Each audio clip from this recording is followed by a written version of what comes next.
Hello everybody and welcome back to another episode of the Ultimate Lorethrough for Grim Dawn. My name is Winback, and on today's episode of RPG Radio, we're heading into the roguelike dungeon of Port Valbury, the ethereal stronghold on the western side of Cairn, and I'll say it right now, it is an absolute treasure trove of lore notes.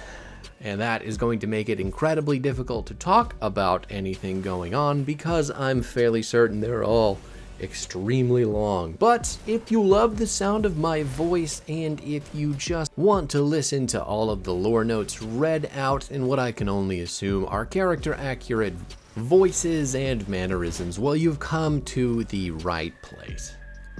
So let's get started before I run out of time. As you requested, I've made contact with many of the less reputable arrivals here at port. I made it clear to them that big changes are on the horizon and permitted them to smuggle in contraband unchecked. In exchange, some of the sailors are now working for me to spread rumors, gather information, and eliminate unwanted interruptions if need be. The rumor regarding an impending rise in taxes is caught like wildfire, and townspeople are rightly displeased. We also successfully diverted all garbage collection to the already overflowing dump in Old Town. The nearby homeowners are naturally very upset by this, and I suspect complaints will soon be arriving at the mayor's offices for you to intercept. So long as you keep the mayor oblivious to the larger problems arising in Port Valbury, we should be able to stir up a mob within weeks. Already I'm receiving word of growing dissent in taverns and secret gatherings to discuss city matters. The city is reaching a boil point. The fear-mongering regarding witches has also turned up far more candidates than we even anticipated. Paranoid or simply selfish people are reporting their neighbors for completely innocuous acts.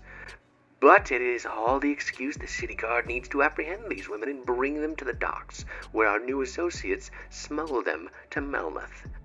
I take particular delight when I see a noble woman brought through my doors, knowing that some rich, pompous family is forever ruined by rumors and spite.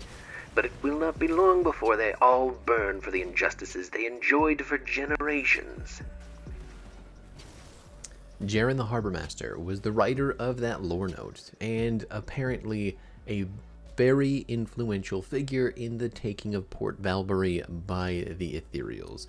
That note was written before the Grim Dawn ever happened, as is with most of the notes, but you can see just how despicable the people were to each other, that they'd still connive and conspire even without knowing what exactly it is that they're doing. So it's plain to see that the people before the world came to an end were not much better than the people that we are left with during the Grim Dawn.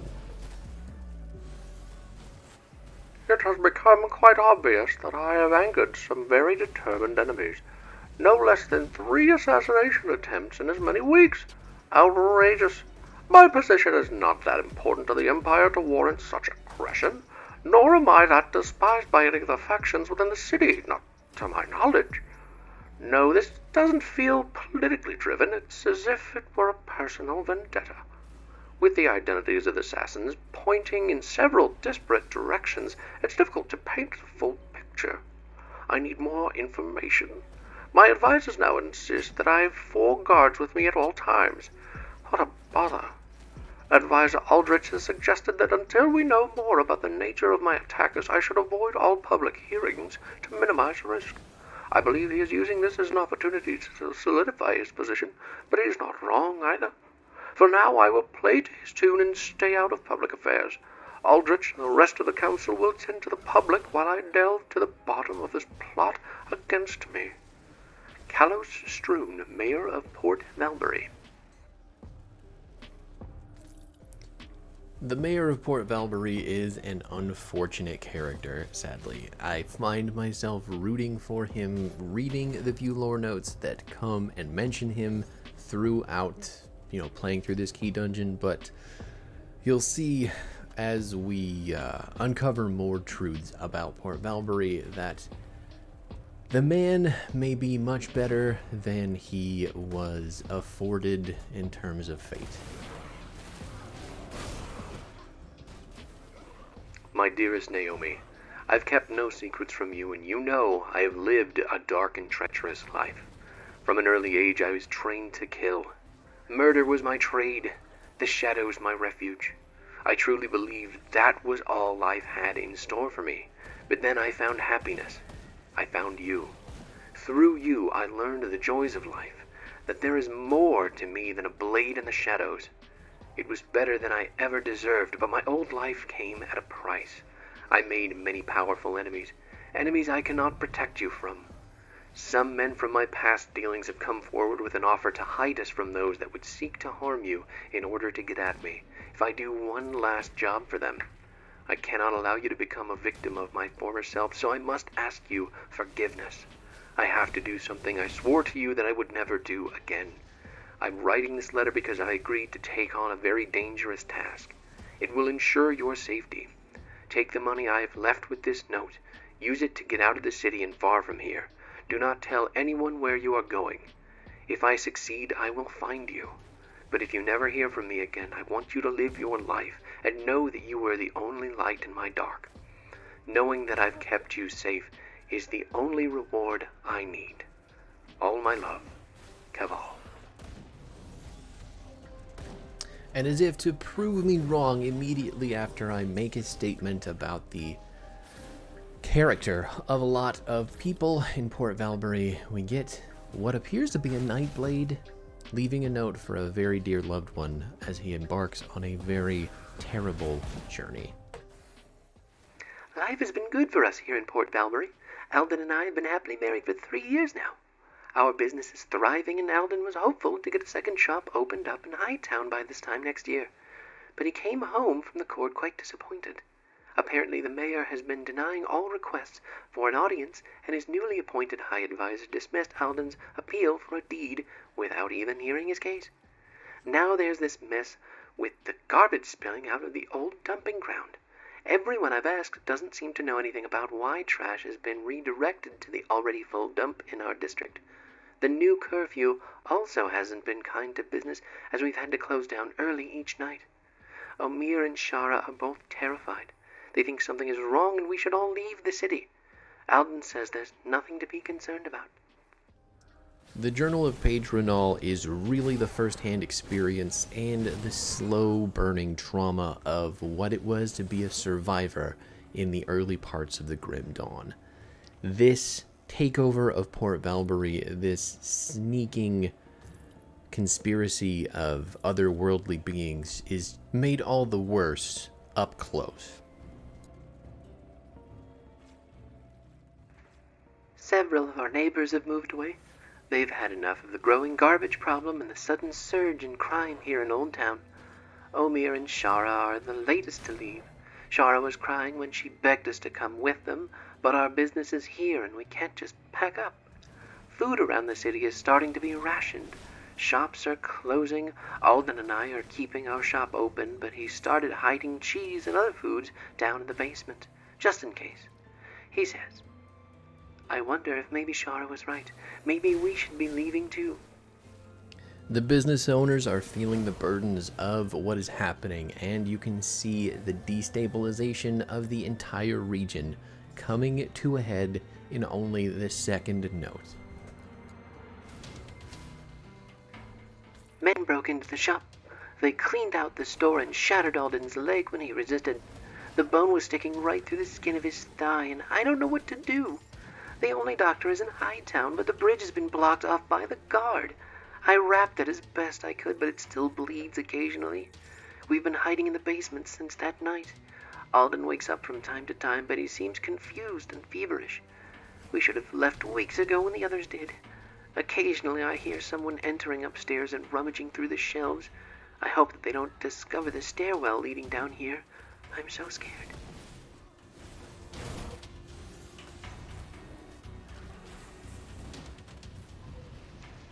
Alden hasn't woken up in a day. I tried to make him eat or drink something, but he can't keep anything down. He's so pale.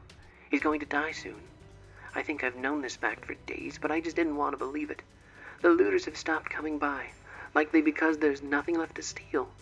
I've braved the upstairs to see what's happened since the fighting stopped, and the sight was terrifying to behold. Parts of the city are burning. Most of the homes are abandoned or destroyed. One day I witnessed a couple running between buildings with their child and a small sack of belongings. I should leave too, but I can't leave Alden. I don't understand how the city could turn to this so quickly. One moment, we were planning the next stages of our business. The next, the city is in a state of war. The worst of it seems to be over, though. It's been quiet. So quiet.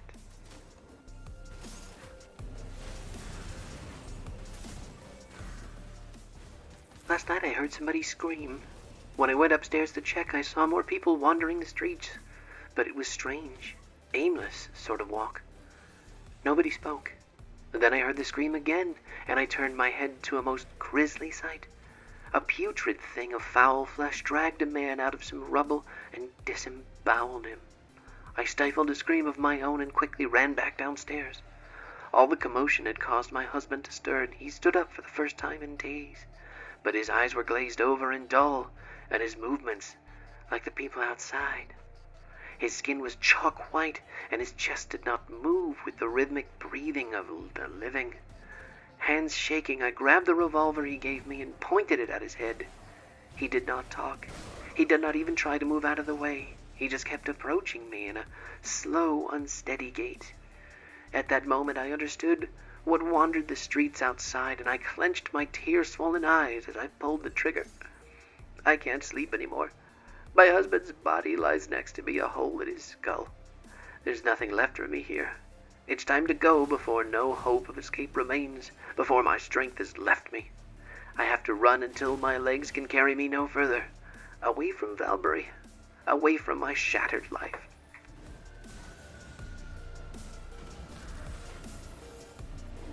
And that is the end of the journal of Paige Renault. Whether or not she survives after her journal is done, we do not know.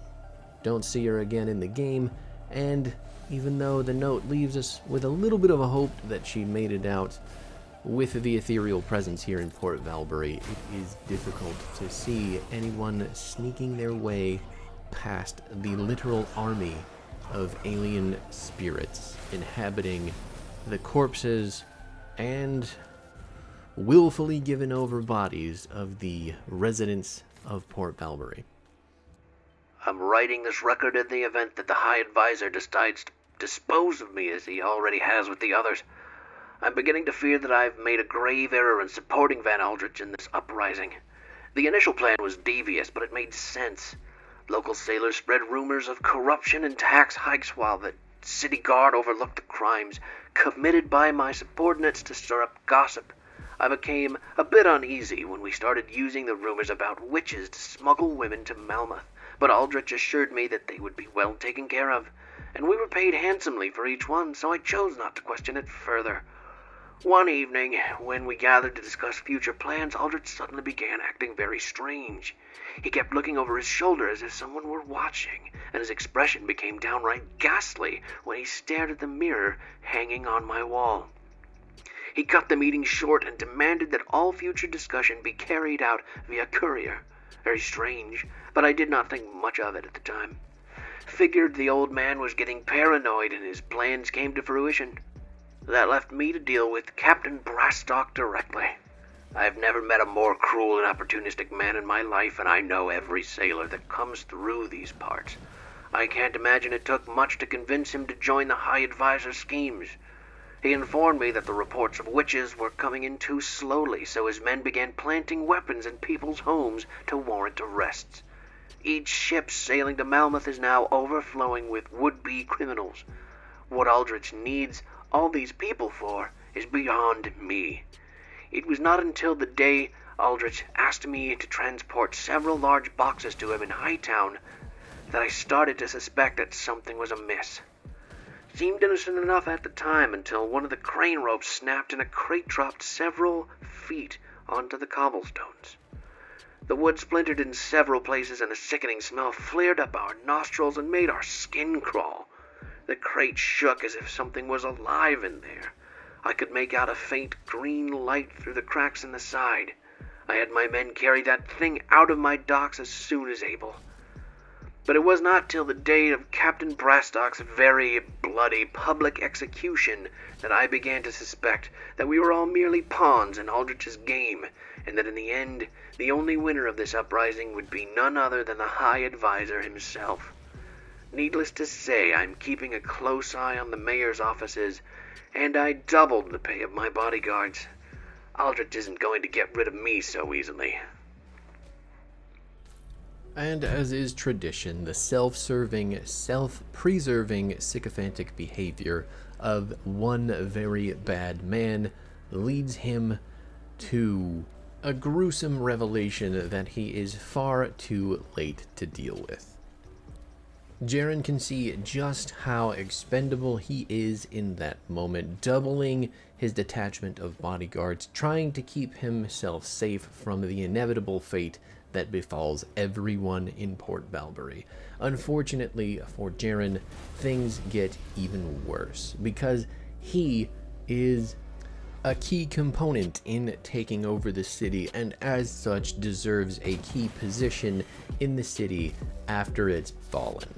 Jaren is mutated into a enormous red flesh hulk, absolutely bursting at the seams with muscle and losing any ounce of mind that he may have once had as a human being. For the part that he played, the Harbor Master is warped into ultimately what he was from the start: a mindless, meaningless means to an end. Hollow victory.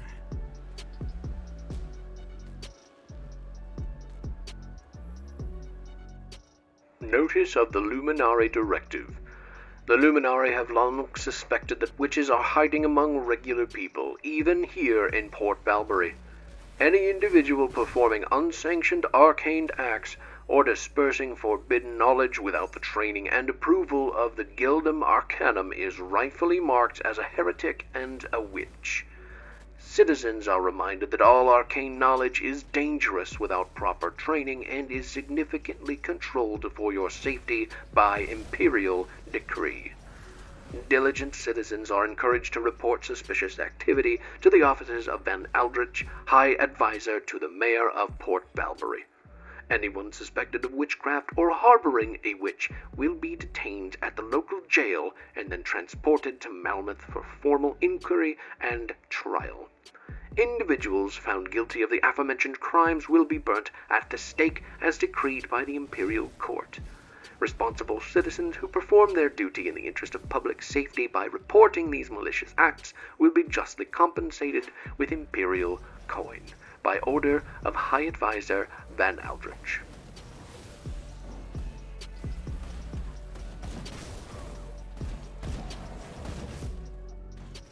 I no longer know what game Aldrich is playing, but it has come at a cost to our citizens, and that I cannot allow to continue.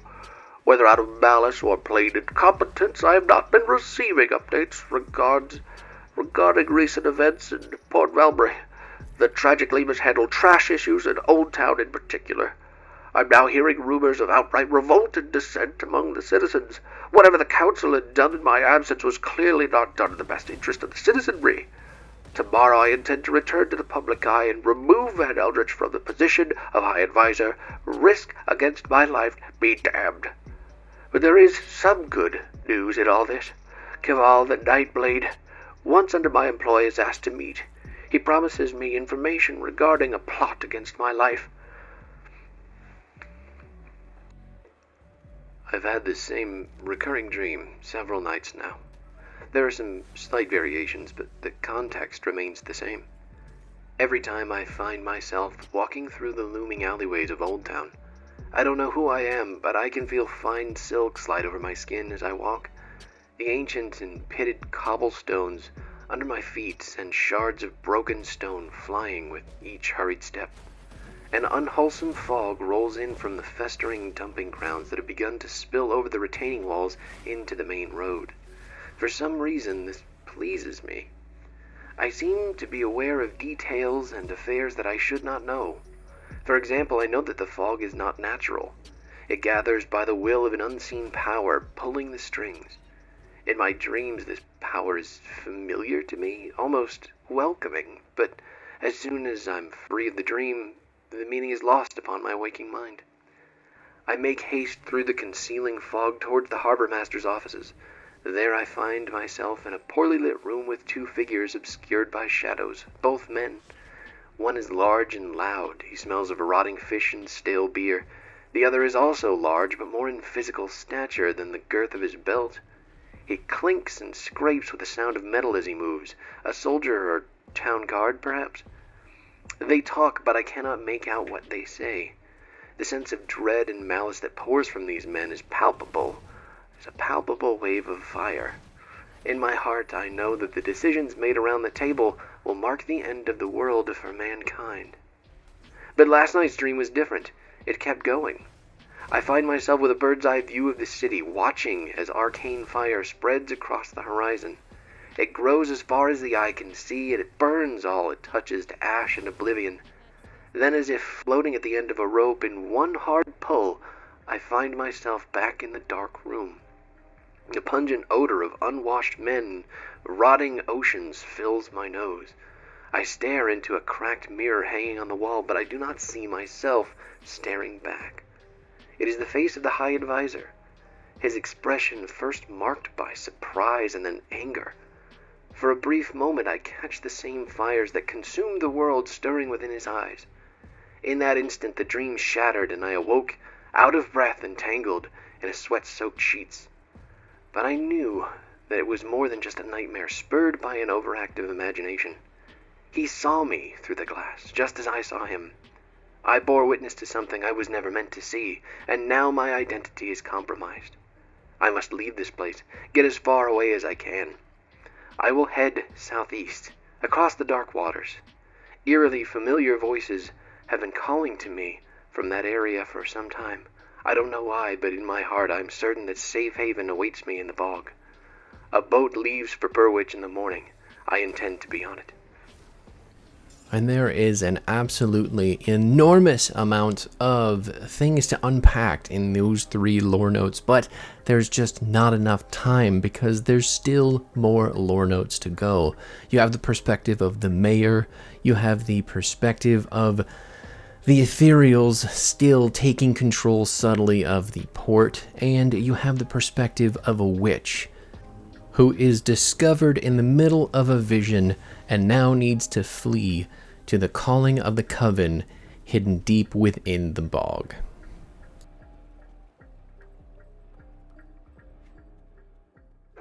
I regret to report that our initial efforts in subduing the ruling vessel, the Port Valbury, have proven unsuccessful. Contrary to previous expectations, this mere mortal does not exhibit many of the usual vices and mental flaws that allow us to usurp the mind and assume control. I believe his light-hearted and jovial demeanor to mean he didn't care about the city and was only interested in the lavish parties and extravagant lifestyle. This would have been excellent weakness to exploit, but his outward persona is a mask that masterfully concealed a very sharp mind. Evidently, this is part of his political strategy and has led many an adversary to underestimate him. Although my efforts have proven futile, they were not entirely without success, for I found my way into the mind of the mayor's trusted advisor, who they call Van Aldrich. He is a petty and scheming man who already harbored desires for the vaunted position we sought in Port Valbury. With a few suggestions I had entered his mind. He belongs to us now. This vessel has many vulnerable connections within the city, which I had used to orchestrate assassination attempts upon the mayor.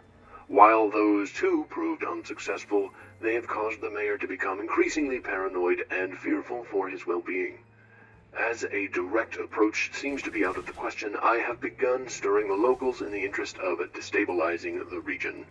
To facilitate matters, I've used my position to subtly push the mayor's decision in the direction that suits us so that the growing dissent goes unnoticed until it is far too late. While this is contrary to our usual methods, I am confident that Port Valbury will be ready for the imminent, glorious dawn, and no adjustments will be necessary to our established timeline.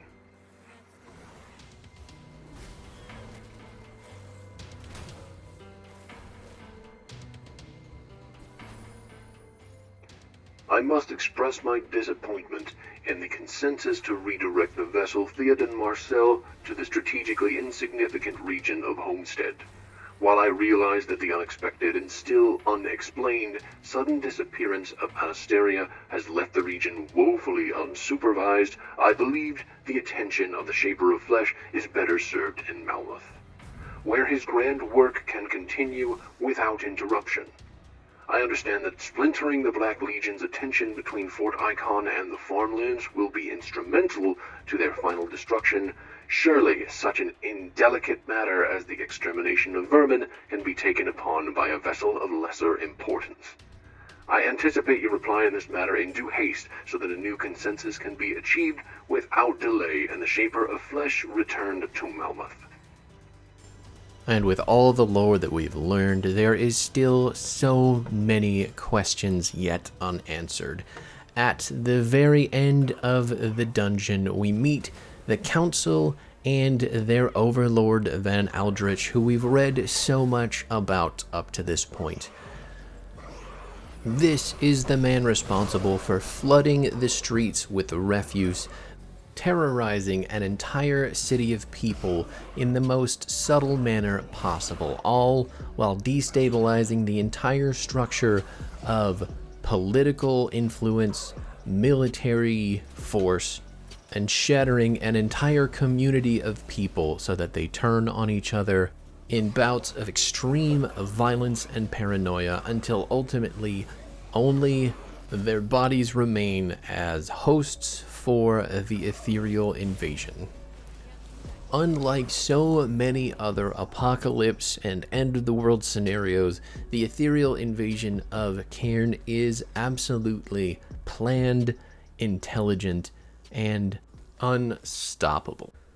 Port Valbury truly is your first experience with just how disturbing the ethereal race is when it comes to the takeover of the world of Cairn. Everything that they've done, everything that they've put into motion, all the horrors and atrocities that they commit are very human and rely on a lot of humans to begin with.